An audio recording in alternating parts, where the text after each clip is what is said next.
કચ્છ યુનિવર્સિટીની મુસ્લિમ વિદ્યાર્થીનીએ સંસ્કૃત માધ્યમમાં પીએચડી કરીને શ્રી રામકીર્તિ મહાકાવ્ય પર મહાશોધ નિબંધ તૈયાર કર્યો છે।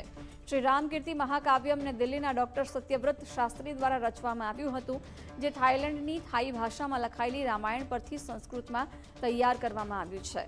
દર વર્ષે અનેક વિદ્યાર્થીઓ પીએચડી કરતા હોય છે, જેમાં મોટાભાગે વિદ્યાર્થીઓ ગુજરાતી, હિન્દી કે અંગ્રેજી ભાષામાં પીએચડી કરતા હોય છે। સંસ્કૃત વિષય હાલના સમયમાં ખૂબ જ ઓછા વિદ્યાર્થીઓ પસંદ કરતા હોય છે, તેમાં પણ સંસ્કૃત ભાષામાં માધ્યમમાં પીએચડી કરવો મુશ્કેલ બનતો હોય છે, પરંતુ કચ્છ યુનિવર્સિટીની એક મુસ્લિમ વિદ્યાર્થીનીએ સંસ્કૃતમાં પીએચડી કર્યું છે। કચ્છની સરકારી એવી ક્રાંતિગુરુ શ્યામજી કૃષ્ણ વર્મા યુનિવર્સિટીમાં તાજેતરમાં યોજાયેલા કોન્વોકેશનમાં મુસ્લિમ વિદ્યાર્થીની યાસ્મીન હારૂન માંજોઠીને આ મહાશોધ નિબંધ બાદ પીએચડીની ડિગ્રી એનાયત કરવામાં આવી હતી। યાસ્મીને આ અંગે જણાવ્યું કે સ્કૂલ સમયથી જ એટલે કે ધોરણ 11-12થી સંસ્કૃત વિષય ખૂબ જ પસંદ હતો અને જેથી કચ્છ યુનિવર્સિટીમાંથી સંસ્કૃત સાથે બીએ કર્યું અને ત્યારબાદ સંસ્કૃત સાથે એમએ કર્યું। કચ્છના મુંદ્રા તાલુકાના વડાલા નજીકના ગામની વતની એવી યાસ્મીન કહે છે કે શરૂઆતમાં મેં ભગવદ્ ગીતા પર શોધ નિબંધ કરવાનું પસંદ કર્યું હતું, પરંતુ પાછળથી મારા ગાઈડ સાથે ચર્ચા કર્યા બાદ આ વિષયમાં મને વધુ રસ પડ્યો હતો। શ્રી રામકીર્તિ મહાકાવ્ય ભારતના પ્રખર સંસ્કૃતવિદ ડોક્ટર સત્યવ્રત શાસ્ત્રી દ્વારા સંસ્કૃતમાં તૈયાર કરાયું છે।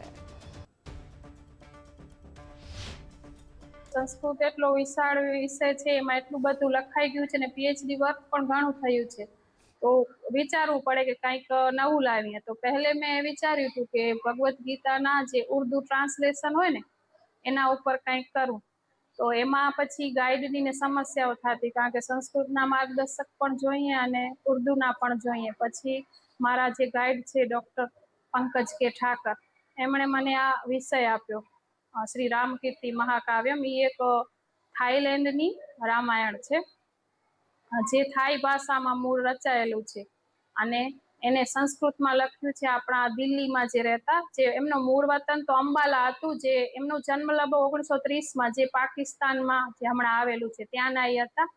એ કવિએ થાઈ ભાષાનું જે ગ્રંથ છે રામાયણ, એને એમણે સંસ્કૃતમાં મહાકાવ્ય તરીકે લખ્યું અને એ મહાકાવ્ય મેં મારા પીએચડીના વિષય તરીકે પસંદ કર્યું। યાસ્મીનને આ શોધ નિબંધ તૈયાર કરવામાં માર્ગદર્શક ડોક્ટર પંકજ ઠાકરનો સિંહ ફાળો રહ્યો।